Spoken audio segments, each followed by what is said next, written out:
PC-ben vissza kell kérni a pénzt, hogy nem sikerül. Valaki írt, hogy kipróbálta ezt élesben, és azt mondta neki a WC-s néni, már megint az a kőhalmina, ne szórakozzál. Ezen kívül, ahol rendszeresen felszoktam lépni Budapesten, lehet már kapni a bejáratnál kőhalmis pólót, kőhalmis bögrét. Amit várok, és hátra van még, az a plüss kőhalmi.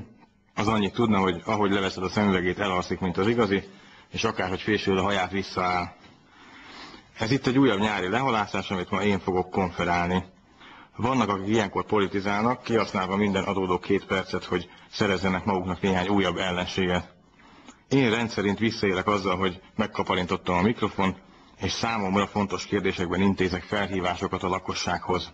Teszem mindezt annak ellenére, hogy tavaly nyári mozgalom sajnos követők nélkül maradt. Akkor arra kértem mindenkit, hogy üssük le a nagy hímszúnyogokat is. Önök ezt nyilvánvalóan nem tették meg, mert tele vagyunk szúnyogokkal. Remélem már csak ebből is okulva fokozott figyelemmel hallgatják idei üzeneteimet. Először is védekezzenek a nap ellen. Hajlamosak vagyunk úgy gondolni a napra, mint aki a barátunk. Ez egyáltalán nincs így. A nap egy égő atommágia, ami veszélyesen közel van hozzánk, és csoda, hogy eddig nem repültünk bele. Én ez ellen az égitest ellen napteljel próbálok védekezni. Nagy kérdésem volt, hogyha 30 faktorosra rákenem az 50-eset, akkor az lesz-e 80. Sajnos nem, de óriási lenne, ha megérni folyamatosan kenegetni, és a végén el lehetne érni, hogy annyira védjen a napsugárzástól, amikor már tulajdonképpen egy tükör alakul ki az ember fején. Én nem lesülő vagyok, hanem nagyon gyorsan barnuló, gyakorlatilag a nyár első fuvallatával magamra tetoválom a teljes ruházatom kontúrját, rövid nadrággal, órával, szandállal. Ezért, ha én leveszem az ingemet, alatta a bőrömen ott látszik ugyanaz a póló, mint az LV reklámjában volt. Arra gondoltam, hogy most már hiába is megyek ki napozni, mert a barnább részen ugyanúgy tovább barnul, a különbség meg megmarad. Úgy tudnám kiegyenlíteni, hogy térzokniban, hosszú női váj kesztyűben és símaszkban napozni. A símaszk pláne hasznos lenne, mert így legalább nem látnák ki az őrült, aki így jött le a strandra. De a legfontosabb üzenetem a hallgatókhoz. Nagyon fontos, hogy fagylatot gyereknek kizárólag szín szerint szabad vásárolni. Mindig olyat, amilyen pólóban van. Hála az élelmiszeripari mérnökök áldozatos munkájának ma már minden szín hozzáférhető, a türkisz kéktől akár az ibolyáig. A leevés még kockás inggel nem megoldott, ehhez kockás fagylatot kellene kifejleszteni, gondolok a rácsos linzer ízűre. Most pedig következzenek a világ legjobb kabarészámai közül azok, amik Magyarországon születtek az elmúlt évben, a rádiókabaréban, és most pedig belefértek ebbe a műsorba. Jó napot kívánok! A rádió készülékek előtt ülőknek jó étvágyat kívánunk, ugye ez a Jó ebédhez szól a poén következő adása. Van egy ősi kínai köszönése, ez a kettő együtt van, a jó napot és a jó étvágyat, ez az ettél ma már rist. Ismert kínai köszönés, ez a pálinkás jó reggeltnek egy helyi megfelelője. Biztos van ilyen ismert, tehát más nemzeteknél is van ilyen valószínűleg, tehát ismert angol köszönés, forre már a teavíz, vagy ismert skót köszönés, valaki meghívott ma már, vagy ismert ír köszönés, ugye nem ittál még vizet. Na most én leszek ma itt a szóvivő, és hát könnyű dolgom van, ugyanaz, mint minden humoristának, ugyanazt a 44 betűt kell variálgatni a megfelelő sorrendbe, hogy a közönség nevessen, és én annyira így az X-et, meg a W-t, meg a Q-t, meg az Y-t nem is használom, tehát, hogy nem mondok ilyeneket, hogy Xavér Varnus faxol, vagy olvassa a Winnetut és Queen szilofonozik, tehát ilyenek nem lesznek, körülbelül 40 betűt fogok variálgatni. És fontos elmondani, hogy a kabaré az egyetlen műsor a rádióban, amit valós közönségreakcióval veszünk föl, tehát jó lenne más műsoroknál is így lenne, nem tudom, krónikába bemondanák, hogy megemelték, hogy egy banki alapkamatot, és akkor vagy időjárásnál ugye mondtam, rossz idő lesz Gizi, ilyeneket hallanál. Éjszakai műsor alatt ilyen szörnyű hortyogások, horkolások, himnusz alatt meg csak a széktologatás, ez lenne valószínűleg. Az év végén egy internetes portál végigvette, hogy mik voltak azok a szavak, amiket 2010-ben tanultunk, ez a fülkeforradalomtól egészen az emberekig, ugye ez nekem is elég irritáló, hogy mindig az emberek akaratára hivatkoznak, mikor a cinkét meg a medvék egyáltalán nem is szavaznak, úgyhogy azt mondom, hogy alapból benne vagyunk ebbe. És nekem is van egy kedvenc kifejezésem, ez az új vagy igazi rendszerváltás, amit szeretnének egyesek, és erről mindig eszembe jut a zuglói Pákozdi tér története. A Pákozdi téren évtizedeken keresztül volt egy emléktábla, amire az volt írva, úttörők mindig mindenről megkoszorúzták, Pákozdi Antal emlékére, aki az 1956-os ellenforradalom idején a Danubia szerszámgépgyár védelmében hősi halált halt. És jött a rendszerváltás, a környező utcákat mind megváltoztatták a nevét, a Pákozdi tér maradt Pákozdi tér, csak kitettek egy másik táblát, hogy a Pákozdi csata emlékére. Az lett volna jó, kitesznek egy olyan táblát, hogy Pákozdi Jenő emlékére, aki az 1956-os forradalom idején a Danubia szerszámgépgyár megtámadása során hősi halált halt. Tehát szerencsé, hogy nincsen mindig rendszerváltás, mert akkor 4 évente cserélgethetnénk a táblákat. Na most fontos tudni, hogy épül az ország első rendőr lakóparkja, ezt követem a Jásságban, egy kis faluban van, mert kevés rendőr volt a faluban, hát most lesz. Valószínűleg, ugye nem tudom, mi egy ilyen rendőr lakópark, hogy új gumibotok érkeztek a kisboltba, vagy mindenki szirénával viszi a gyereket az óvodában, nincs elsőség senkinek. És híradóban láttam körkérdést, kérdezgették a helyieket, hogy örülnek-e a sok rendőrnek, és megálltottak egy olyan kockaladát, 2 olyan gyanús fickóval, hogy látszott, hogy ők mindenek örülnek, csak ne kelljen megmutatni a csomagtartót. Hát még egy hulladékégetővel is kiegyeztek volna. Nagyon szeretjük a plutóniumot, hozzanak minél többen, nagyon szeretjük. De hát ők már nem mentek haza többet, az látszott rajtuk. Utána megkérdezték a másik interjú alanyt, egy idős bácsi állt a kerítésnél. Mit szól a sok rendőrhöz? Azt mondta, hát végül is, azok is emberek. Nem lehet rajtuk kiigazodni. A úszómesterek szeretnének még több hatalmat, hatóságok szeretnének lenni az úszómesterek, nem tudom, mit akarnak, vízipisztoly, térdeljen a vízre. Feltolt kezekkel jöjjön ki. Ez van valószínűleg, na most, de hát fejlődik a világ, ott tartunk már technikában, hogy fényképezőgépeknél van egy pislantás érzékelő, hogy nem old ki, hogyha valaki pislant, tehát egy komolyabb csoportképet nem lehet készíteni vele. A 100 tagú cigányzenekar, hogy nem sikerült, vagy a várból nem tudsz lefényképezni, ha valaki a blahán pislog. Illetve iPhone-ra van olyan alkalmazás, hogyha nagyon meglendíted, akkor kiszámolja, hogy milyen messze esett volna le, ha eldobod. Nagyon hasznos, tehát, hogy kicsúszik a kezedből, le is tudod ellenőrizni, hogy jól működik. És nagy kaland, hogy bárki lehet űrturista, csak $200 000 a jegy, a retúr, oda csak 100, hát visszafele megoldjuk valahogy, de hát turista osztálynak elég drága, vagy nem tudom, hogy van ilyen egy business class, hogy valaki kifizeti a dupláját, de ki sem néz, csak végig laptopozik. Súlytalansága. És hogy van-e diákkedvezmény, vagy hogy nyugdíjas szelvényt elfogadnak el, de én azt gondolom, hogy a Budapest bérlet az 10 kilométerig fölfele is érvényes. És akkor én azt, hogy stratoszféráig kiegészítőt szeretnék. De nekem a Földön is vannak elég nagy kalandjaim. Egy barátomnak segítettem költözködni, pontosabban szólt, hogy fogok menni segíteni. Aztán mondta meg, hogy mosógépet viszünk, aztán, hogy Nyíregyházára, de hát akkor már megyünk. Akkor én már pénzt nem kérek, nem is adtak volna. Hogy valamit mégis fogadjak el, a barátnője könnyek között nyújtotta át, itt ez a pálinka, 5 éve őrizgetjük, fogadd el. Könnyek között elfogadtam.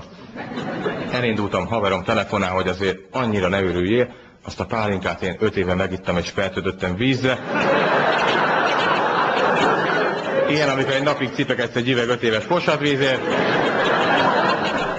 ami legalább Nyíregyházi, tehát az már majdnem szakmári pálinka. Sándor György, szakmánk nagy öregje vetette föl, hogy mindig mindenkit bántunk, és hogy mindig kellene mondani valamit, olyat is, ami szép. Láttam egy kis filmet arról, hogy hogyan készül a Rolls-Royce nevű gépjármű, nem tudom, tudjuk, ez ilyen 100 milliós nagyságrendű egy Rolls-Royce, tehát egy budai villa egészen kicsi négyzetméteren. És minden csak kézzel, mindenből a legdrágábbat, mindenből a legjobbat, és egy Rolls-Royce-ot 5 órán keresztül políroznak, tehát eredetileg minden Rolls-Royce sokkal nagyobb. Csak ez lesz belőle a végén. És szerintem a Rolls-Royce-hoz az ablakmosó folyadékot is 25 évig érlelik barikkó tölgyfa hordogva. Interzia mintás elakadás jelző háromszög jár hozzá, és nem csak téli meg nyári, hanem tavaszi és őszi gumi is van. És a Wunderbaumot azt Skandinávia legsűrűbb erdejéből, a legmagasabb fenyő tetejéről szedett tűlevelet sodorják rénszarvasok a combjukon.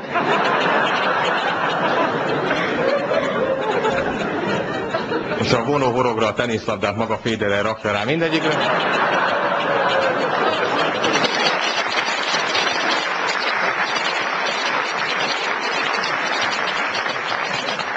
És megnéztem a kisfilmet, és tényleg van egy ember, akinek az a foglalkozása, hogy 30 éve minden Rolls-Royce oldalára ő húzza a csíkot.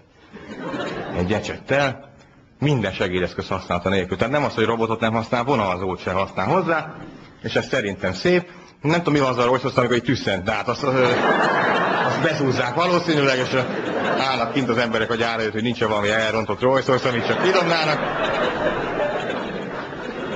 És külön francia krétával kenik a kezét, hogy ne tapadjon, 3 órán keresztül húz egy csíkot, különleges mókusszőr ecsettel, ami az a mókusokat szerintem külön tenyésztik a gyárba. Kizárólag nutellás raffaellót esznek. És kézzel végeznek velük a gyárudvaron. Nem igaz, mert nem kézzel végeznek velük, hanem mahagóni baseball ütővel verik őket nagyon. És egyszer volt egy hét, hogy véletlenül nem mahagóni baseball ütővel verték őket agyon, de azok a kocsikat visszahívták, mert rossz lett a csík. De mondok olyat, ami tényleg szép. Egy nagyon rövid történet. Tudjuk, hogy az egészséges életmód a zöldséggyümölcsön múlik. Mi sem bizonyítja ezt jobban, mint amit a bosnyák-téri piacon láttam. A krumplik fölött lógtak botok. Kérdeztem a zöldségest, hogy mit keresnek ott, azokat is árulja vagy nem. Azt mondta, ezek így gyűlnek, mert mindig jönnek az idős nénik bottal, megkapják a 2 szekkel zöldséget, hazamennek. Kőhalmi Zoltán, a Kabari új hullám gyorsbeszédű tehetsége a következőkben gyermekkori traumáiról mesél nekünk, aki kérte Hidas Kálmánné Vecsésről és Harcsa Tibor Tökölről. Köszöntök mindenkit nagy-nagy szeretettel. Most eldöntöttem, hogy így fogok beszélni. Múltkor 1.8-addal lassították. A gyerekkoromról szeretnék beszélni, nincs olyan messze, de ki tudja, van ennyi hátra. Én tanárgyerek vagyok, ami a legrosszabb. Egész gyerekkoromat azzal töltöttem, hogy tanulmányi versenyekre kellett járnom, ahol más tanárgyerekekkel versenyeztem. Bármiből, de teljesen mindegy, hogy jó voltam belőle, vagy nem. Tehát azért érezzük, hogy a Kazinci szépkiejtési verseny túlzás volt.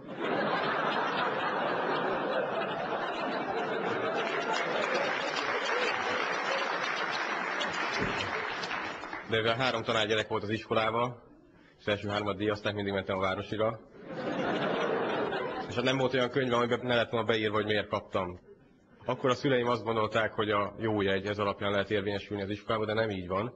Ami alapján eldől, hogy ki az, aki menő az iskolába, az a tárgyak birtoklása, amit annyi vallás hirdet pro vagy kontra. Volt a kvarcjáték, amit nagyon sokat sírtam, hogy nekem is legyen. Nekem volt egyedül olyan kvarcjáték, amiben nem lehetett meghalni. Na most, a szüleim ezt ilyen humánus gondolatnak tartották, de mindenki mást vagy fejbe lőtték, vagy az űrhajója felrobbant, vagy legalább elgázolták az útszélen, amikor stoppolt. Nekem egy vidám mackó pisztrángra vadászott. Tekintve, hogy nem a pisztrángokkal volt, tehát túl sok halál nem nincs benne. Tehát legfeljebb megcsúszik egy kövön és szétlocsan az agyvele, de ilyen nem volt. És halak egyre gyorsabban jöttek, és akkor 3-at nem kapott el, akkor ki volt éve, hogy game over. És a mackó pici szomorú volt. De mindenből rosszabbat kaptam. Volt, hogy kimentek Bécsbe a szüleim Walkmanért, és visszajöttek egy olyan fülhallgatós rádióval, aminek akkora antennája volt, hogy csak farsang idején lehetett kimenni az utcára. Panelban meg le volt árnyékolva. És így csak a fűtéscső mellett tudtam hallgatni. Csak a Petőfit, tehát... Most lett volna még a sportkarrier, hát rádióhallgatók nem látják, de értelmiségi testalkatom van.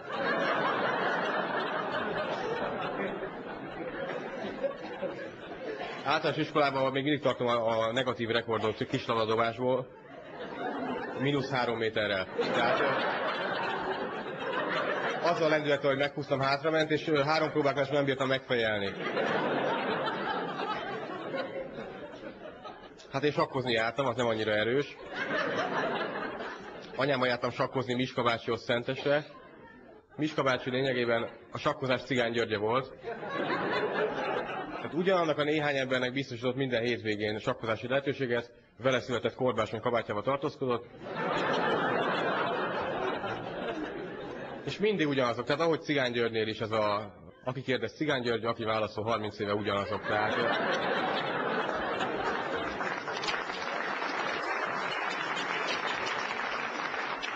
minden műsor úgy kezdődik, hogy köszönjük régi kedves játékostársunkat.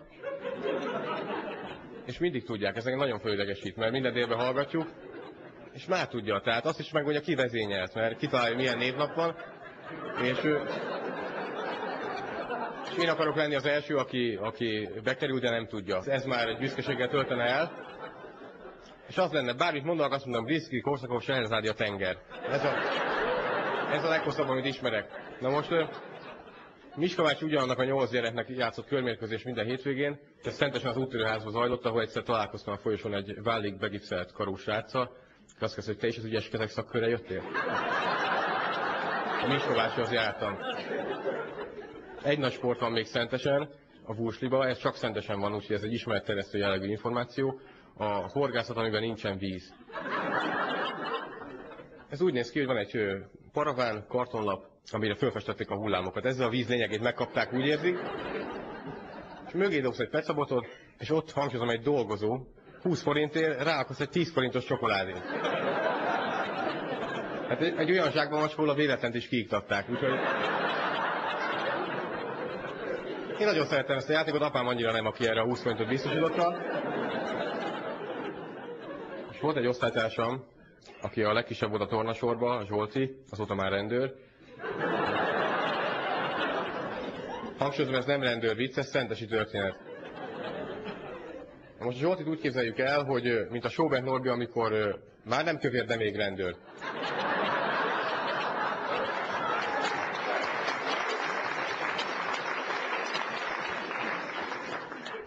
Hát ő vigyáz az álmomat, amikor hazamegyek, hát egy pillanatot nem alszok. Zsoltinak az apukája buszsofőr volt, nagyon büszke volt rá, hogy hazahordta a buszt és minden nap lemosta, csak abba az 50-es panelba sose lehetett parkolni, mert egész lépcsőt leállta, illetve az anyukája a 42-es ABC-ben volt pénztáros, Szentesen 2 ABC van, a 2-es és a 42-es, nem tudni miért. Ez jobban hangzik. Hát a Zsolti mesélte, hogy az anyukájának az a keze, amelyikkel a csomagot rakja a kosárba, sokkal erősebb, mint amelyikkel beüti. Tehát ahogy a benhúsa akart mindig ugyanaz oldalon húzni, mert eltorzulnak az izmai, ez neki így volt. És a Zsoltinak nem volt mindegy, mert hogy a pofonok miatt, hogy melyikkel kapja. Na most a Zsolti fülelte le a szentesi Rémet, aki hát egy horgászboltot igyekezett kirabolni, amikor a Zsolt arra járt és szolgálatba helyezte magát, ezt mindig így csinálják. Bement, és ott állt egy fegyvernek látszott tárgy, és ő azt mondta, hogy igazolja magát. És hogy érezzék, hogy milyen bűnesetek történnek, most egy trükkös rabló tartja rettegésbe Szentest. Az ugye a trükkös rablásokat általában a nyugdíjasok sérelmére követik el, tehát gázoló elolvasnak, adják ki magukat meg árrendőrnek. Én azt mondanám, azt kell mondani, hogy nyugdíjbehajtó. És akkor rögtön, tehát nem hozza-viszi. És ez ennél egyszerűbb volt, de trükkösebb. Annyit tudott, hogy bement egy néni, azt tudta, hogy a fia motorozik, és a néni rosszul lát. Annyit csinált, fölvett egy bukósisakot. Azt mondta, szevasz anyu. Megtörtem a motort, adja 100 000. Adott. És így elképzelem, hogy ülnek a konyhába a bukósisakba, és beszélgetnek. És küldi be a bablevest. És a búcsú puszinál fölhatja a rostét, ezt tudom elképzelni. Na most akkor a gyerekkoromra rávilágítsa, szembesülök most vele, nekem is van gyerekem. Van egy ismerős házaspár, akik nem néznek tévét, hanem Jézusról olvasnak minden este, hogy tényleg semmi erőszakot ne lásson a gyerek. Azon kapták a 2 gyereket, hogy azt játsszák, hogy egymást feszítik keresztre a homokozóba.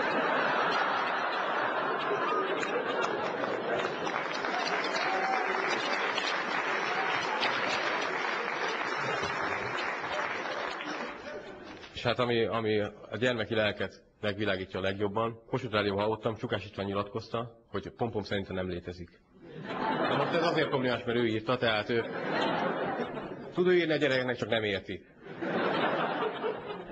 És és azt mondta, hogy a mese szerint arról szól, hogy a Picúr az egy ilyen élénk képzeletű lány, aki megy az iskolába, és ezt kigondolja, ez jár a fejébe, hogy madárvédő golyókapkodó. Na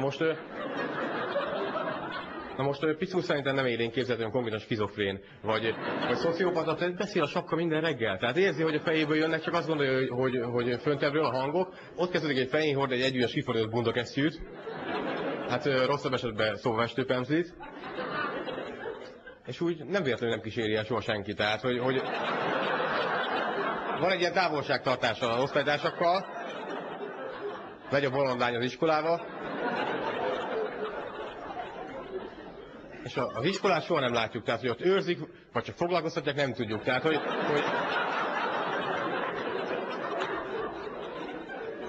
És hát a mese lényegében Csukás István szerint annyiról szól, hogy ő minden reggel kirakja a fára az együgyes kifordított bundakesztyűt, délután meg csodálkozik, hogy megvárta.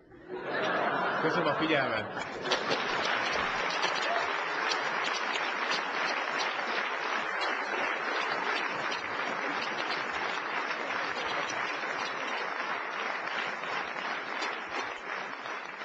Köszöntök mindenkit nagyon nagy szeretettel, én Kőhalmi Zoltán vagyok, ez a szeptemberi rádiókabaré. Azt szoktam mondani, hogy az otthon ülőknek jó étvágyat kívánok, de igazából egy humoristának a legrosszabb közönség az, amelyik eszik. Ezért ugye hát akinek étel van a szájában, az nem nevet olyan őszintén, úgyhogy van ilyenkor egy trükköm, amit beszoktam vetni, hogy elmesélem a leggusztustalanabb dolgot, ami megesett vele nevédőasztalnál. Őt Herman Tamásnak hívják, egy barátom. Ő egy biológiai érdekesség. Ő úgy tudja enni a mákos tésztát, hogy ahogy nyeli le, az orrán húzza ki. De nem ez a durva, hanem hogy nincs rajta mák.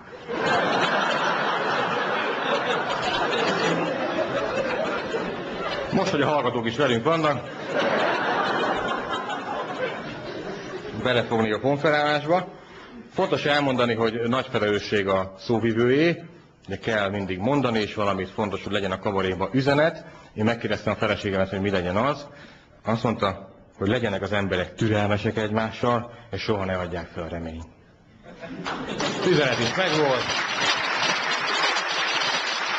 Biológia. Remény. Nem, szóval az lényeg, ez volt az üzenet, akkor most már csak a kabaré van hátra. A műsorszámokat látva el kell mondanom, hogy főleg a nyarat fogjuk búcsúztatni, visszasírni vagy elzavarni, nézőpont kérdése, és elég speciális nyarunk volt. Hát konkrétan a Balatonon, a déli parton ilyen hínár zátonyok és hínár szörnyek, bálnák alakultak ki, és egyes vélemények szerint néhány évtizeden belül ki is száradhat a Balaton úgy, ahogy van. Lesz majd ilyen Balaton átfutási verseny, kék szalag motoros verseny. De nekem nagyon jó lesz, hogyha kiszárad, mert végre meg lesz a nyakba akasztható hengeres pénztárcám. Több szemüvegem. És lesznek majd ilyen komplett vízibiciklik, még mindig harcoló német turistákkal. Na most volt a nyáron olimpia is, és nagyon sok szó esett a meg nem engedett eszközökről. Ugye már előtte nagy vita volt, hogy a műlábas paraolimpikon indulhat-e egészséges emberek között. Szerintem 4 év múlva azon fognak vitatkozni, hogy elindulhat-e ember nélkül 2 műláb. Egy robotot kell építeni, és rátenni egy fél embert, tehát nagyon egyszerű.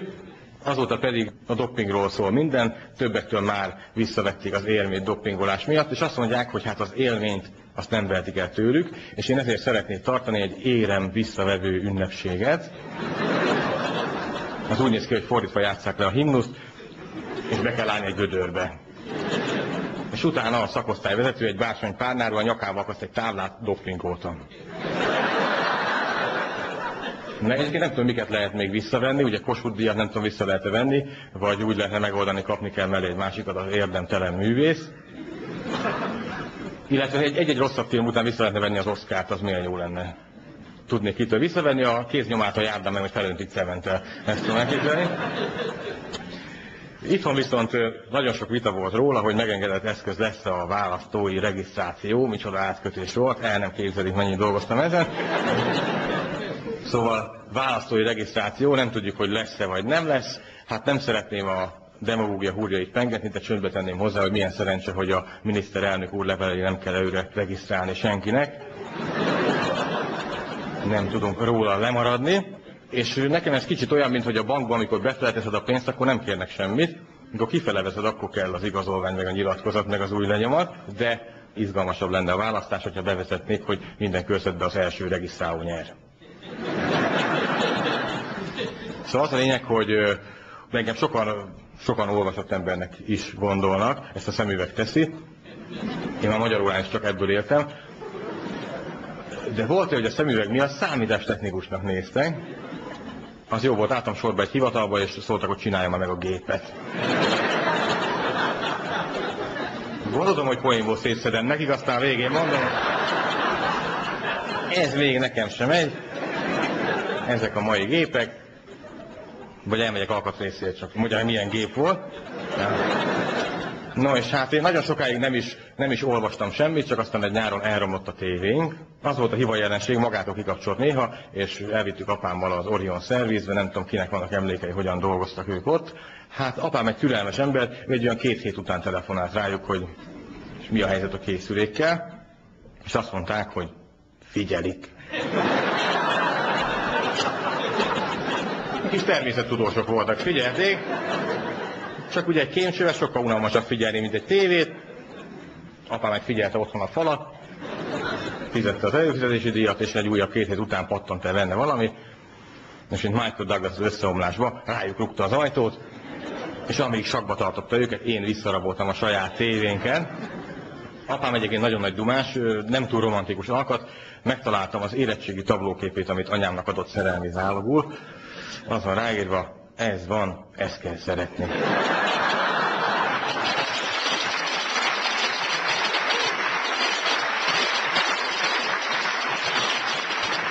És hát elképesztően agyzsibbasztó dolgok mennek a televízióba. Kapcsolgattam, és azt figyeltem, hogy minden csatornán krokodilt üldöznek, csak az egyiken az az ősellenség, a másikon meg akarják ölelni. Ugye attól függ, hogy melyiket nézed.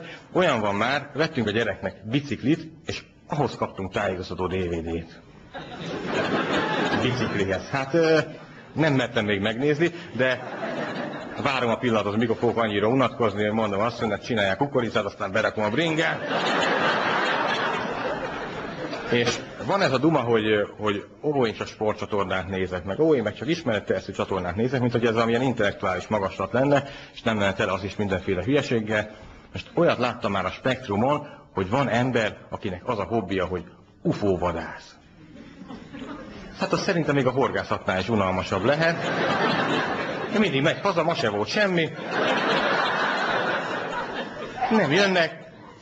De hogy ezt hogy utálja otthon a család, nem? Hogy egy horgászat hazavisz néha egy pontyot az asszonynak, ez meg csak nincs otthon, viszi a pénzt, mert azért meg kell hozzá venni UFO-vadász bakancsot, UFO-vadász sapkát, UFO-vadász sapka tartó táskát, UFO-szőrből, az nagyon ritka. Mű-UFO szőrből csinálják általában, és azt nem tudom elképzelni, milyen csalival dolgozik. Egyedül az lehet, hogy egy gabonakör közelővel lekötözi a Pataki Attillán. És most jöttem rá, hogy miért érekli mindig, hogy a kör közepén áll. Hát jó, hogy mindig elrabolják, ha odaáll, nem? Aztán biztos vannak ilyen vadászati tilalmak, hogy márciusban nem szabad Alienre menni, mert akkor rakja a tojásokat. A Csubakka meg októberben vedlik. Az IT meg teljesen védve van, azt nem szabad kilőni, és hát van egy elmélet, hogy lehet, hogy az idegenek köztünk élnek. A legszomorúbb az lenne, kiderülne, hogy 30 éve együtt járnak vadászni, csak nem vette még észre. És amúgy nem sokat tudunk az idegenekről, ugye vannak ezek a fehér alakok, időnként elrabolnak egyeseket, vizsgálgatják, aztán visszaengedik. Tehát lehet, hogy nem tudjuk, de benne vagyunk egy intergalaktikus tüdőszűrő programba. Aki keveset jelenik, meg azt elviszik, hát lehet, hogy Pataki Attilát is a miskolci levegő miatt rabolják olyan sokat, nem tudom. Most itt viszont a rádióban viszont jöjjön a nyár végi, szeptember elejé kabaré. Lesznek humoristák, akik nagyszerű előadók, lesznek humoristák, akik remekül tudnak írni, mi meg csak reménykedhetünk, hogy nem most akarják kipróbálni magukat a másik területen. Nekem a kedvencem az a humorista, aki észre se veszi, hogy mikor mond jót. Őt Hajdú Balázsnak hívják. Nem tudom, ki ismeri a Balázs. Mi mind a ketten Budapestre szakadt szentesiek vagyunk, és egyszer jöttünk otthonról haza. Ez a vidéki skizofrénia. Az Alföld közepén, az éjszaka közepén megálltunk egy benzinkúton, és a sötétből előlépett egy borzasztóan rossz arcú ember, tehát a Larousse enciklopédiában így ábrázolják a bűnöző. Volt nála egy táska, azt néztem, csorog belőle a vér, vagy nem. Azt mondta, lekéstem a gépet.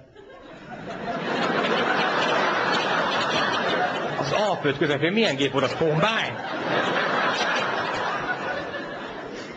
Vagy a kávégépet késte le a benzinkúton, 4 napja, az volt, ahol rá. És föltette a leggyakoribb eszperente kérdést. Nem az, hogy szeretsz engem, az a második leggyakoribb eszperente kérdés. Ezt kérdezte, Pest fele mentek.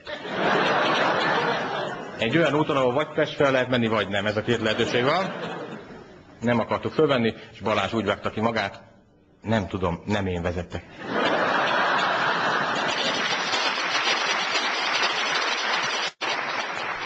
Köszöntök mindenkit nagy szeretettel, én Kőhalmi Zoltán vagyok, ez a júniusi rádiókabaré második félideje, és rögtön a lényegre is térnék, el szeretném mesélni, hogy járok a gyerekeimmel moziba, mert így próbálom bennük kialakítani a képet, hogy apával jó.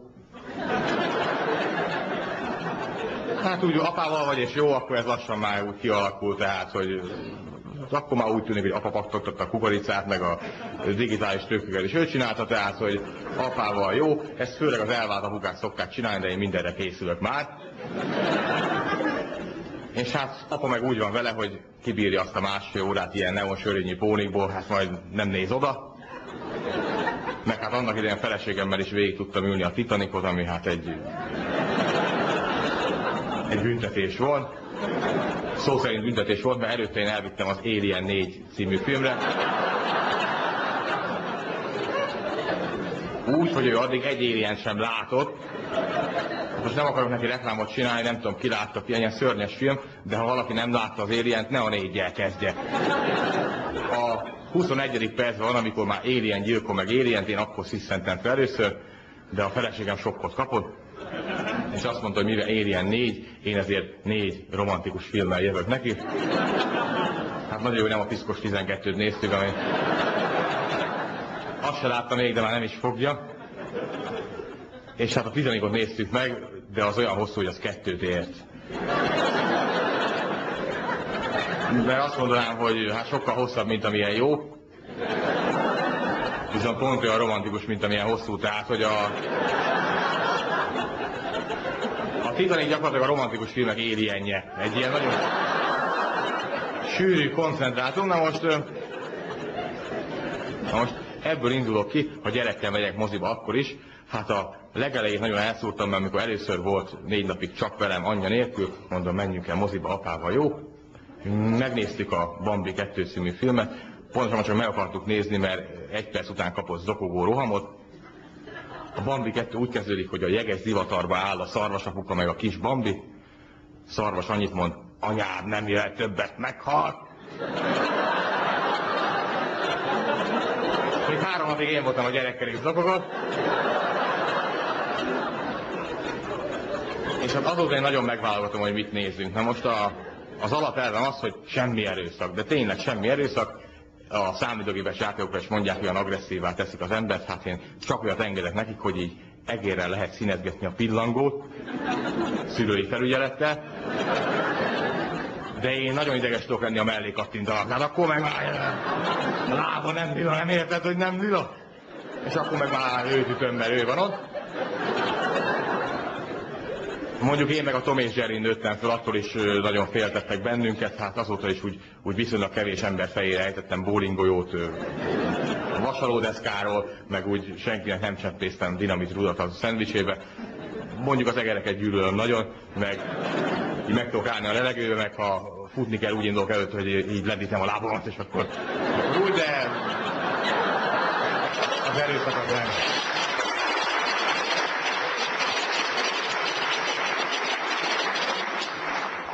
Megnéztünk előre minden filmajánlót, ugye csak mindenkinek nézhető, tehát korhatár nélküli filmekből, de hát a Kardfogú tigris nagyon félelmetes jégkorszakot sohasem látod, majd a 18. születésnapon megnézed egymagad. És amivel a legkevesebb az erőszak, kiválasztottuk, ez a Malac a pászban című alkotás. Nem tudom, ki látta Malac a pászban esetleg? akkor mindenki nézzen le maga el, és úgy tegye fel a kezét, tehát, hogy tudom, hogy ezt nem lehet vállalni, de majd azt mondom, neked is van gyereked, aztán jó, hát senki nulláról így erős lesz, hogy a szikár tényekre hagyatkozom. Csak na most a malac a pázlamban annyi csak az erőszak, hogy van egy malac, akit majdnem megesznek, de nem. Ne aggódj, nem eszik meg, de a gyereket így is nagyon foglalkoztat, hogy apa, mi akarják megenni a malacot. Hát, mondom, nyerd le a májkrémes kenyeret, aztán majd elmesélem.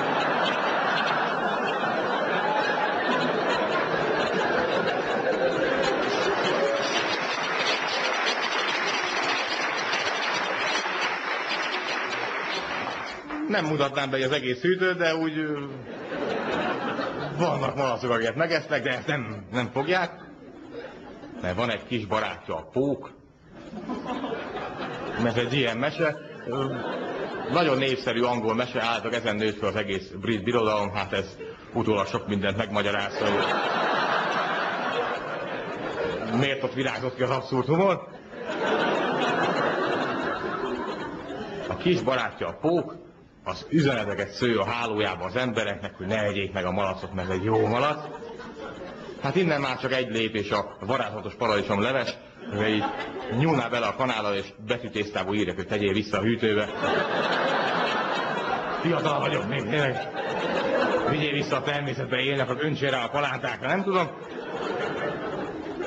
Hát ezt vártam a filmtől, fölkészültünk, beültünk, az egész moziteremben vasárnap délelőtt Corvin mozi, csak 4 éves gyermekek, meg elvált apukák.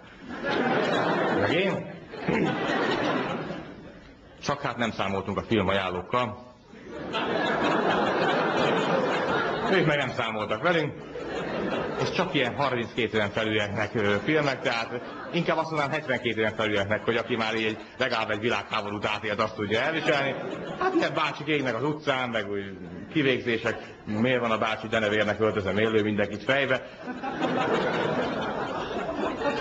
És hát mindez Dolby Surroundba kapott, tehát le se tudott kapcsolni, mint az esti mesét, hanem így hallgatott körbe, hát próbáltam így a szem elé tenni, hogy nézd csak milyen érdekes szalvéta.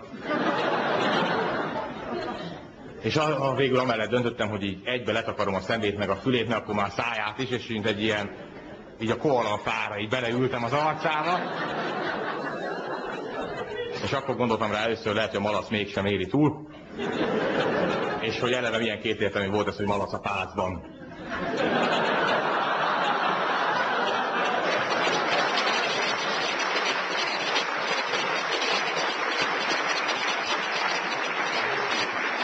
Sült krumplival, uborka salátával, az úgy hát teljesen már. És hát akkor nem tudtam rávenni az elvált a bugákat, hogy most rögtön rohamozzuk meg a termet és nincsenek meg a mozigépészt, hanem én egy ilyen utólag e-mailbe keménykedő típus vagyok. És azóta ilyen levelezésben vagyok így a Corvin mozival, a fogyasztóvédelmi főfelügyettel, a Malazapártban, mindenkivel, és az a levelezés bekerült a számítógépemen a Zoli reklamál mappába, ami egy ilyen nagy mappa, tehát hát van az Zoli reklamál mappa, meg némi kóborfájlok így mellesleg, és hát a legnagyobb levelezésem az IKEA-val van. Lehet, hogy ezt nem lehet kimondani, úgyhogy van egy nagy levelezésem egy ilyen északi bútoráruházzal, aki növényi eredetű dolgokat szerel rakva, és hogy majd te majd összeszereled egymagad. Minden a Jürgesbörg emeletes ágyjal kezdődött.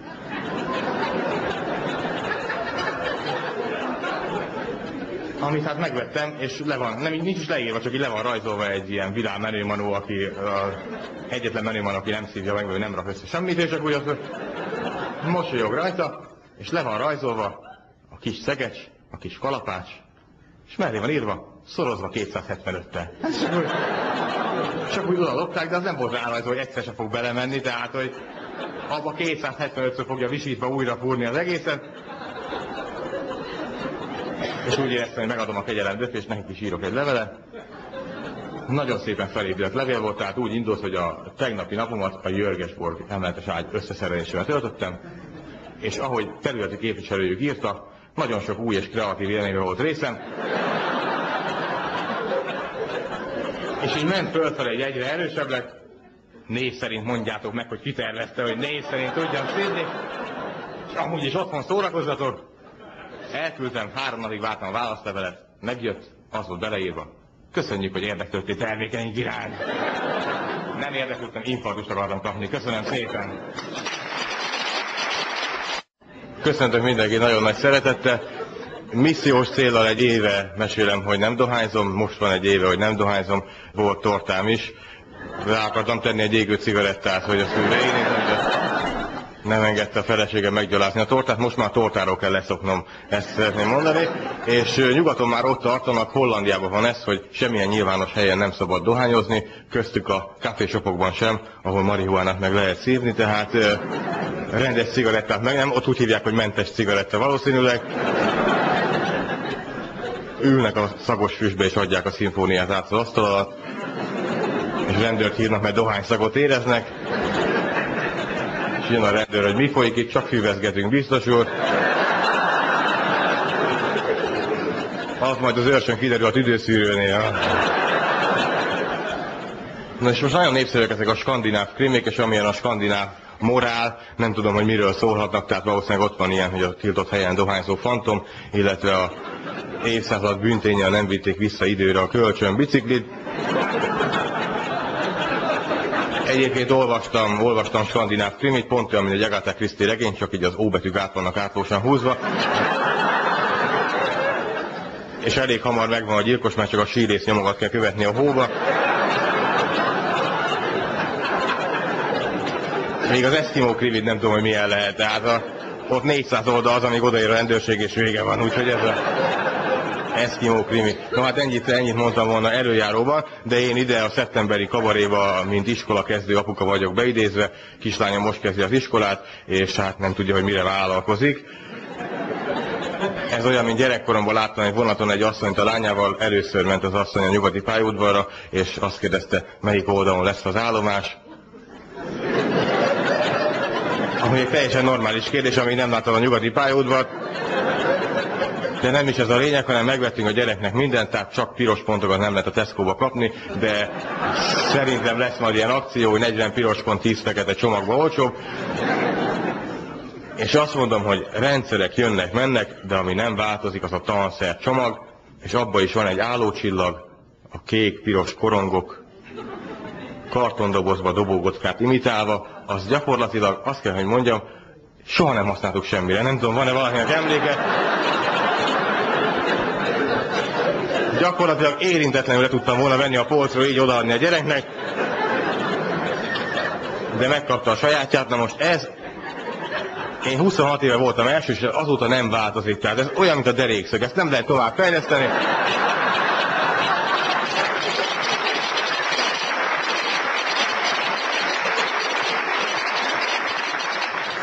Vagy az lehet, hogy valaki 72-vel legyártott 22 millió darabot, azóta ezen próbálnak túladni. Ami még nagyon fontos a csomagban, a radírok. Én nagy radírozó voltam mindig, szerintem mindenki, ugye mindenkinek volt borzasztó jó tintaradírja, még jobb tintaradírja, csak a tintát nem vitte ki egy se.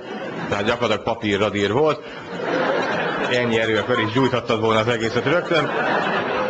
És aztán jött a szagos radír, ami, nekem van egy elméletem, hogy a radírok sose élik meg azt a kort, hogy radírozásból elfogjanak, hanem vagy elveszted, vagy elcseréled, vagy ellopják, de nekem volt egy osztálytársam, aki a szagos radírt ette. Hát megkapta, és már szeptember 1-én fognyomok voltak rajta, már nem lehet rendesen radírozni. Én építészmérnöknek tanultam, nem vagyok azt, tehát túl sok mindenre nem használom. A legfontosabb dolgokat én a kötelező nyári építési gyakorlaton tanultam meg, ahol kőműves segédmunkát végeztem, próbálják meg elképzelni. Hát vannak ilyen sztereotípiák, hogy a kőművesek alkoholt isznak, de ez nem igaz, mert az igazi beavató szertartás az, amikor a festő állványon egyik kézre kiflivel kiharapod a karamellás tej zacskóját, és ki tudja messzebbre köpni. Én ebben nagyon jó vagyok. Illetve a mi brigádunk az kólát ivott, meg kupakokat gyűjtött, és bombercsegit szerettek volna nyerni, meg robogót, de egy darab Cindy Crawford poszterüpot, amit cserélgettek, mikor kivitte haza. Na most én ott tanultam meg, hogy hát enni munkaidőbe kell, mert ebédidőben aludni kell, addig, amíg nem jön a főnök, razziát tart, és ezért az egy embert, aki tényleg alkoholt ivott és nem töltötte mással azt a drága időt, őt kiültettük, hogy akkor már az útszélén így jön, figyelje, mikor jön a főnök, és olyan riadó volt, mint a tűzoltóknál. Tehát mindenki ugrott föl, és rögtön fogott neki valaminek, és én ott fejlesztettem ki a módszert, amiért azóta is hálás nekem az építőipar. Építkezésen aludni söprűvel kell. Hát bárki rátör, rögtön felugrat söprög, ezt te már dolgozol. Senki beléd nem köthet. A másik dolog, amit megtanultam, hogy a dolgoknak van hivatalosan, tudományosan neve, ami sohasem találkozik azzal, hogy az emberek hívják egyébként. Tehát ahogy a szifon az bűzelzáró, illetve csak a szelet meg nem tudom mi, úgy gyakorlatilag a pottyantos budért, a tőzek szórásos árnyékszék, nem tudjuk, hogy miért. A bidé pedig altest mosó, és hát ugyanígy van, ahogy a nápolyi ugye nugátszerű termék, úgy a túrórudira rá van írva, hogy félzsíros túrodeszert kakaós étbevonóval, amit a csokoládra nem tudom miért nincsen ráírva, hogy hevítéssel pépesített kakaó, vagy a cigarettára, hogy papírbevonatú dohány nyesedék műanyag dugóval. Meg van az, amire nem merik ráírni, ugye a virsli a mechanikailag tisztító disznóvé a vágóhidi maradékkal. Valószínűleg nem írják rá. És hát zárásképpen elmondanám, igazából én, ami megmaradt nekem, ezek a műszaki cikkek szeretete, gépek szeretete. Én most figyelem a üvegvisszaváltó automatát, nem tudom, ki látott már ilyet. Gyakorlatilag az üvegvisszaváltás egy szörnyű tevékenység, ugye kiválogatod, odamégy, vitatkozol, ablakon beadott, nem fogadja el, összeadja, kiszámolja, és ad egy cetlit, amivel odamégy a pénztároshoz. De van az üvegvisszaváltó automata, ahol szépen bedobod, amit bevesz, amit nem kiadja, és aztán ad egy cetlit, amivel odamégy a pénztároshoz. És ez gyakorlatilag még 150 év, amíg elérjük, hogy a cetlivel egy robot pénztároshoz megy oda, de a cetli marad örökre. Ami viszont tényleg nagyon hasznos gép, az az önjáró fűnyíró. Most költöztem ilyen kertes környezetben, már kétszer nyírtam füvet, de már sok, és már figyelem az önjáró fűnyírót, egy ilyen milliónál kezdődik, tehát próbáljuk meg majd valahogy az egész utca összedobja, és azt kell látni, az önjáró fűnyírót bekapcsolod, elindítod, és megy magától, el lehet utazni, gond esetén SMS küld. Ezt csinálja, önmagában az milyen durva, hogy kivel beszéltél drágám, csak a fűnyíró hívott. A mosógép üzent, mert a fürdőszobában nincsen térerő.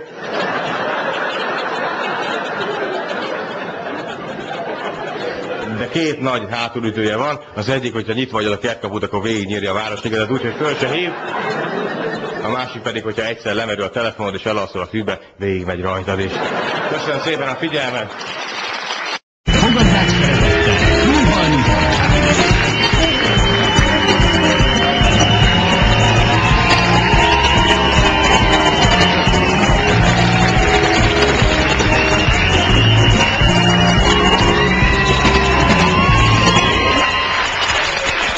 Köszönöm szépen! Köszöntök mindenkit nagy-nagy szeretettel, örülök, hogy itt vagyok.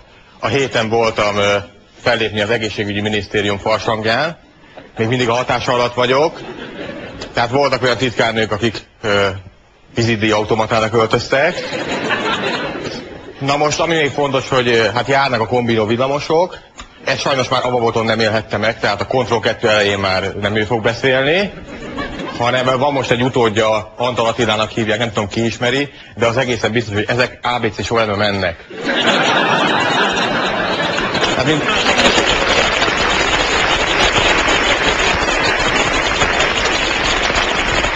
Tehát mint régen volt feleltetésnél, hogy abban hülye vagy üljél le egyes, következő, és hát lehet, hogy van egy ilyen Zsigmond Zsombor nevű zseniális szakember, csak soha nem fogjuk megtudni, tehát addigra ugye vagy nyugdíjban megy, vagy kihal, tehát ez soha nem fog kiderülni. Na most, hát hallottam a rádióban, hogy Magyarország vidra a nagyhatalom, erre hagynék időt, hogy eljusson, tehát vidra a nagyhatalom, valószínűleg rengeteg vidránk van, ezt tudom elképzelni, csak nem érzem benne a nagyhatalmi pozíciót, tehát hogy most melyik országot fogjuk térdre kényszeríteni ezzel. Azt tudom elképzelni, hogy egyszer az ENSZ-nek majd sok vidrára lesz szüksége, és akkor hát benyújtjuk a számlát, tehát még ezt a trianont is előhozzuk, hogy most akkor kell a vidra, vagy nem, tényleg döntsétek el. Ez majdnem annyira talányos, mint a végleges történítés ingyenes kipróbási lehetőséggel. Hát köszönöm a tapsot, tehát nem hátráltató taps, ezt elmondanám. Tehát újságírók szokták kérdezni, hogy miért csinálom én ezt, hogy így, hát szeretem a sikert, nem. Tehát tényleg taszít a taps. És ez pont olyan, mint egy hosszú távfutót kérdeznél, hogy te amikor a célszalagot átszakítod, akkor nem vágja a hónaljadat? Hát, nem vágja, nem vágja.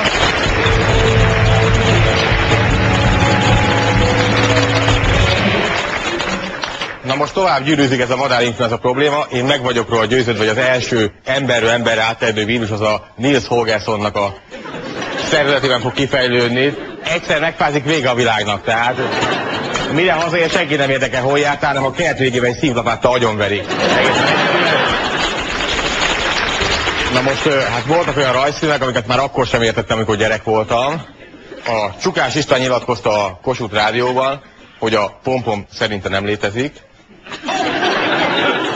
Ugye azért gáz, mert ő írta, tehát, hogy tehát pompom nincsen, hanem a Picúr az egy ilyen élén képzeltű lány, aki ezt kigondolja. Tehát ez jár a fejébe, hogy madárvédő golyókapkodó. Na most, hát Picúr szerintem nem élén képzeltű, hanem konkrétan skizofrén, vagy szociopata, tehát, hogy ugye ott kezdődik, hogy a fején hord egy bundakesztyűt, ami változtatja az alakját. Ez már gyanús, és ezt mondja a meséket minden reggel, tehát, hogy érzi ő, hogy innen jönnek a hangok, csak azt, hogy föntebbről ezt a 10 centit tévedi csak Picúr, és azért nem véletlenül nem kíséri el senki.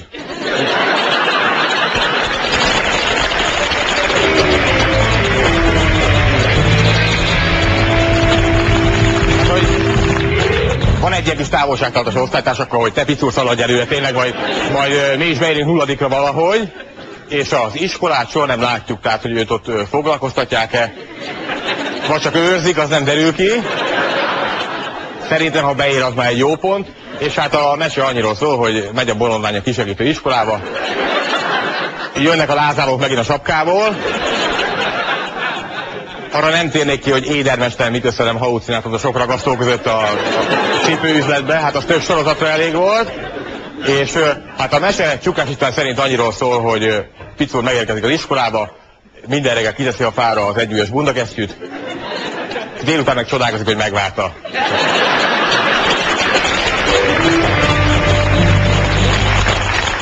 Na most én gyakorló apuka vagyok, van egy 3 éves kislányom, Eszter, aki hát most lett óvodás, tulipán a jele. Ugye főleg azért van jele az óvodásoknak, mert nem tudnak olvasni, viszont én láttam egy óvodástársának a szatyrát, hát ez főleg a szüleit jellemzi, filztollal rá volt írva, hogy bögre. És ott ültek, hogy hülye vagy, én nem hízem neki a bögrét, hát annak füle is van. Rajzból is 2-es voltam, úgyhogy ráírták, de működik, mert a gyerek tudja, hogy amin ez a hülyeség van, az az enyém.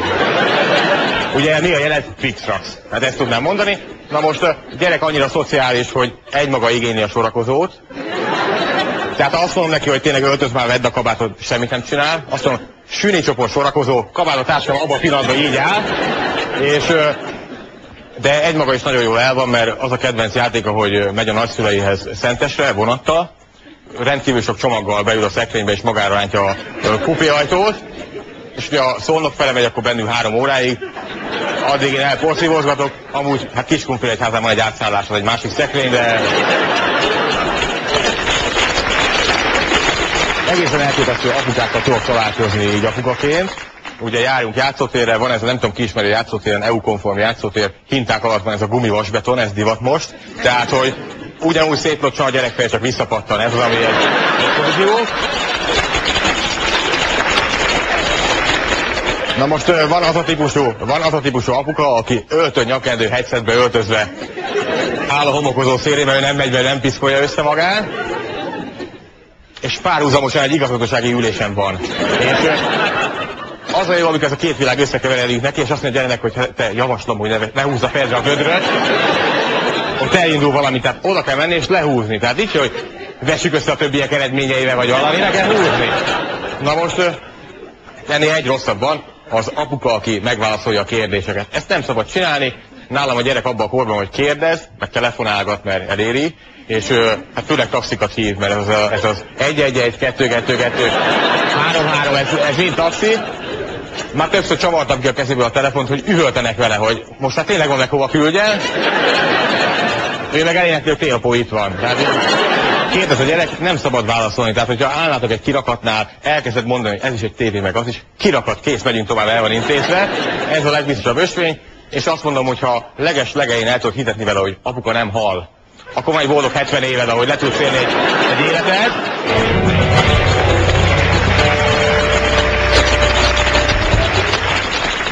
És sajnos már akkor elárultam magam, amikor még benn volt az anyja hasában, mert beszéltem hozzá, hogy fölkészítsem. Tehát, hogy nem mondja azt 28 évesen, hogy senki nem mondta, mi lesz itt. Tehát elmondtam kis fizika, kis földrajz, és úgy mondtam, hogy egy egyidegen nyelv és egy középfokú Excel táblázat kezelő az meg lesz neki, mire kijön. És...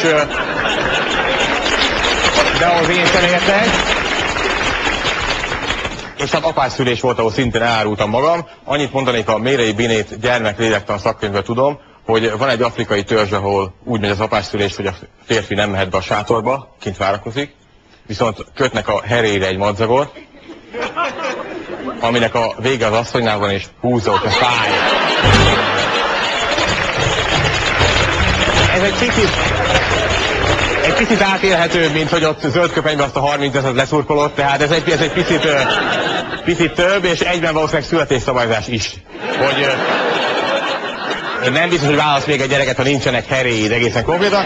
Na most találkoztam az apukával, aki viszont megválaszolja a kérdéseket. 47-es villamoson utaztunk, ott van ilyen, hogy a kanyarba, a padlóból jön valami kattogás. Ez gyereken kívül még senkit nem foglalkoztatott, őket nagyon. A gyerek annyit kérdezett, apa, mi ez a kattogás? Na most ez az, amire minden normális szülő azt válaszolja, hogy üljél rendesen. Esetleg hol a tornazsák? Maximum, ha belegondol, azt mondja, nem érdekel, kattog, tegnap is kattogott. Ez a felnőtt idáig lát. Na most ez az ember viszont valószínűleg villamos tervező mérnök volt, mert megmondta neki, de úgy megmondta, hogy 2 lehetőséget adott, és elkezdte neki mondani, hogy te figyelj most, vagy az lehet, hogy így a relék között így megy az indukció, és akkor így a tekesnek átadja a rezgőkörbe, és akkor a végén hát 2 fívvel leosztol. És egy 5 percig nyomta, és akkor egy teljesen természetes jelenség, vagy az lehet még, hogy a kondenzátor elromlott, és egy újabb 5 percet ráhúzott. Na most a gyereknek hazáig nem volt több kérdése. 2 évig nem szólalt meg.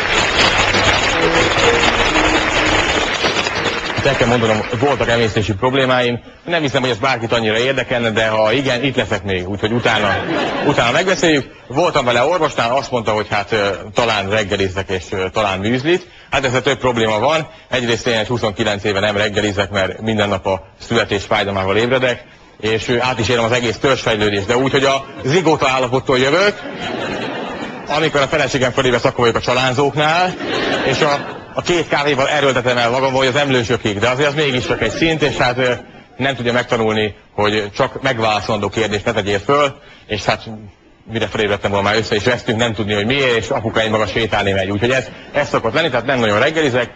A műzli pedig hát eleve egy idegen dolog tőlünk, tehát én egy ilyen húsfogyasztó ételkultúrában nőttem föl, tehát mi állatokat eszünk, állatok állatokba töltve, illetve állatok szakrálisan meggyilkolva, és külön erre a célra tervezett eszközökkel a saját belükbe beleerőltetve. Ez, amit mások hurkakolbásznak hívnak. A műzlimet hát ritkán találkozik a hurkával a természetben, úgyhogy ez egy idegen dolog tőlünk, hát én nem is ismerem a növényeket, tehát én az avokádóról sokáig azt hittem, hogy rákcsáló.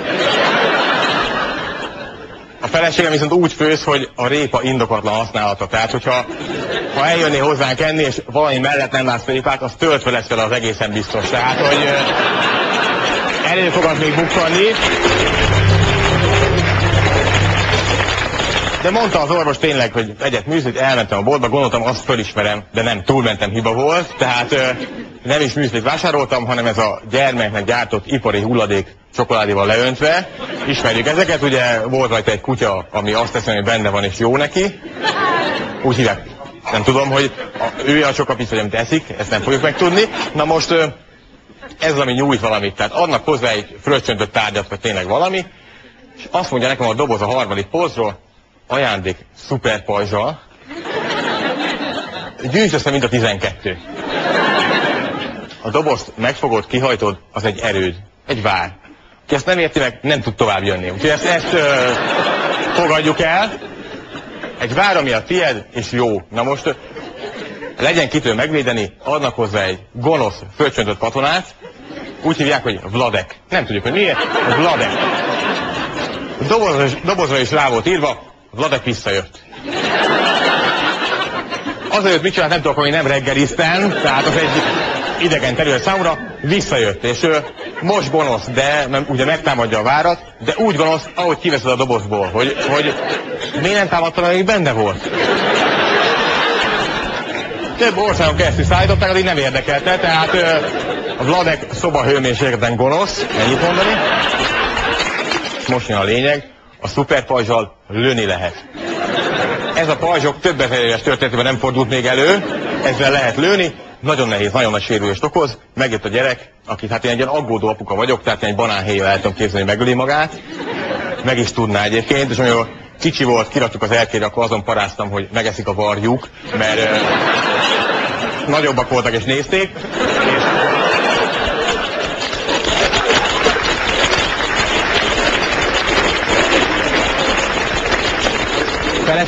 Feleségem meg az a típus, aki azt mondja, hogy nyúljon be a konnektorban nyugodtan, tényleg. Hát egyszer benyúl, nem nyúl be többet, megtanulja.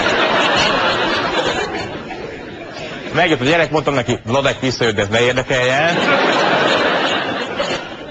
Itt a szuperpajzs, tényleg, hát játsszál vele, de ne lőjél vele semmiképpen, nagyon fontos, ne lőjél, és ha lőnél is, akkor is hát szemre semmiképpen. Na most másnap reggel ébresztett azzal, hogy 1 centiről szem lőtt. Valószínűleg csak kulcsszavak ragadtak meg benne, de nem úgy, hogy amíg alszok, hanem a pillanatot vártam, hogy kinyitom a szememet. Hát, hogy jövök fel a családok állapotból, és azt láttam, hogy Vladek visszajött, és azonban nem is láttam más.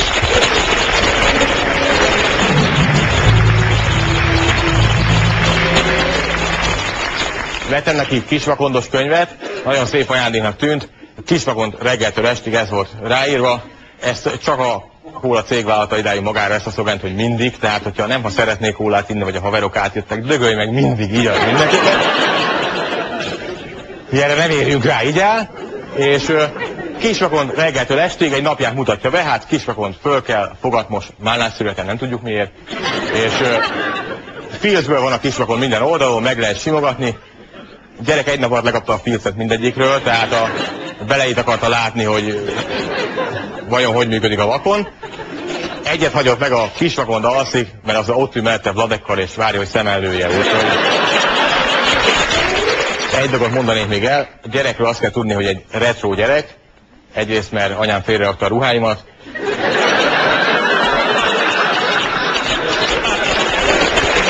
megvannak. Annyit mondanék, 17 éves koráig tudom 70-es évekből öltöztetni a gyereket. Tudom, hogyha 17-ből kivonjuk a 3-at, nem tudott addig a 70-es évek, de én több évig a bátyám ruháit hordtam. Teljes kollekció megvan. És ezek a ruhák sértettenek, tehát én nem akartam fölvenni, de gyerekre rátérdenek, ráhúzom, tehát ezt mondanám. A másik, amiért a gyerek, retro gyerek, hogy ugye nem néztünk tévét, egy olyan tévénk van, amit én faragtam hungarocellből, és egy fix Berényi Miklós ragasztottam rá, hogy legyen egy ilyen képe arról, hogy van egy ilyen tárgy. Hát a gyerekkel diafilmezünk, nagyon szereti a diafilmeket, főleg megsimogatni rajta az állatokat, csak nem bírja feldolgozni, hogy megsimogatja, nem látja, mert hátára vetít. Nagyon hamar fölhúzza magát, és akkor bele akar nézni onnan a fény, és akkor hát apa véget vett a játéknak. Én még végigpörgetem, mert nem azért szedtem le a szekrény tetejéről. Ne tudja meg, mi lett a 2 borsökröcskével. Meg ugye 4 kép alatt csak nem ég ki a retinája teljesen. Ebbe érdegérünk. Na most volt egy ismerős házaspár, ugyanezt csinálták a gyerekkel, nem néztek tévét, semmi erőszakot ne lásson. Annyival súlyosbították, hogy Jézusról olvastak minden este nekik. Tehát egy ilyen nagyon komplex szeretetcsomagot kaptak. Másnap azon kapták a 2 gyereket, hogy azt játsszák, hogy egymást feszítik keresztre a homokozóval. Kinek mi van meg a történetből? Köszönöm szépen a figyelmet!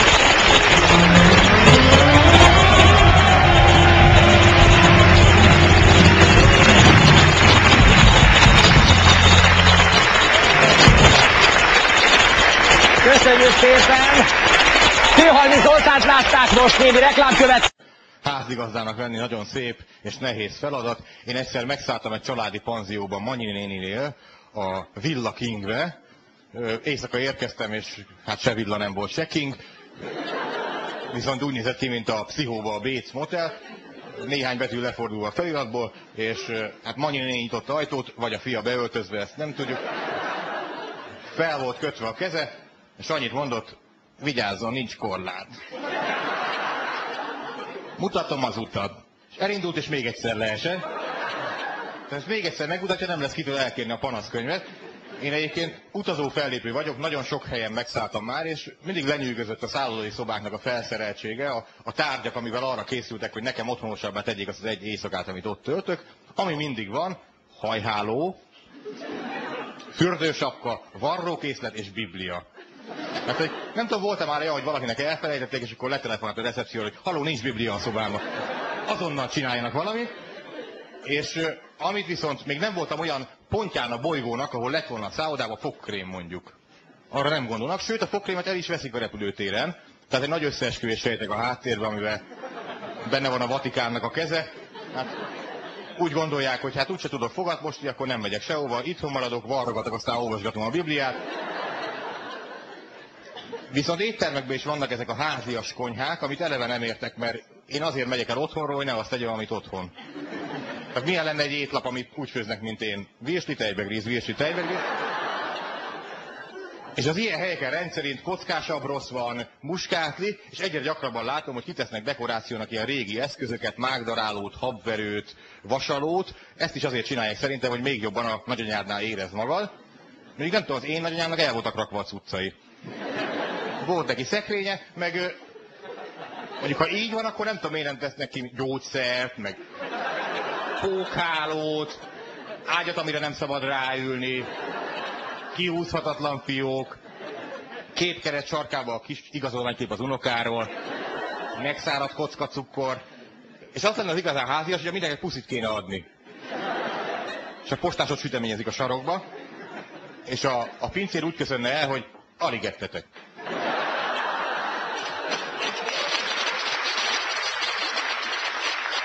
És valószínűleg nem borravaló lenne, ő még a végén a zsebbe csúsztatna egy ilyen papír 100 forintost összehajtogatva. Na most változik egyébként a világ. Azt olvastam, hogy eltűnőben van a késsel villával evés, mert egyre jobban terjed az amerikai módszer, hogy fölkockázott előre és egy kézzel fölszúrogatott. Ki tudja, hogy miért? Másik kézben a telefon van. Azt se tudom, mit teszel, csak így. De nem gond, mert így főzi a szakács is. És nagyon gyorsan fejlődik a technika, de már az őseinknek is voltak nagyon nagy találmányai. Már a neandervölgyi ember eljutott odáig, voltak kőeszközei, és eljutott egy több funkciós pattintott kőig, mindenre azt használta, azzal evett, ásott, harcolt, azon volt a naptára, ez egy ilyen okos kő volt gyakorlatilag. Viszont hiányzott belőle az újítási szándék, és 200 000 évig nem változtatott semmit. Addig nem jött ki a kőkettes, azt képzeljék el. Az egy 40 000 évig, hogy egy új hátlap megjelenik, ez borzasztó, hogy egy új alkalmazás, hátkakaró, ezt még nem próbáltuk, fogvályó. És utána aztán fontos lépés az emberi válás során a tűz felfedezése, mert a vizet már az állatok is felfedezték, aki nem, az szomjan halt. És a következő lépcső, amikor felfedezték a dárdát, az első fegyvert, amiről rájött az ősember, hogy a másik ősembert viszonylag messziről le tudta nyugtatni vele. És nagy kérdés, hogy honnan van az ember ez a nagy agresszió, hogy mindig ezt mondják, hogy az őseink még vadásztak. Hát az enyém biztos nem.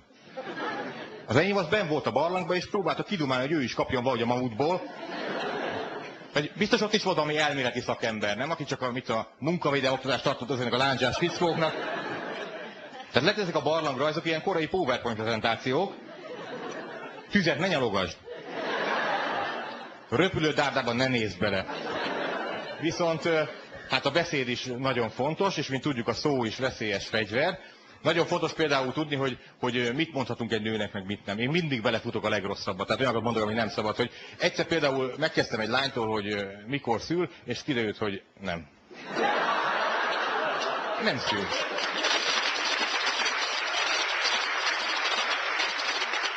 Nem tudom, hogy ennél rosszabbat lehet-e mondani egy nőnek. Esetleg az, hogy elnézést, uram. Vagy csak a ráncok miatt gondoltam, bocsánat. Nem minden műtés sikerül jól.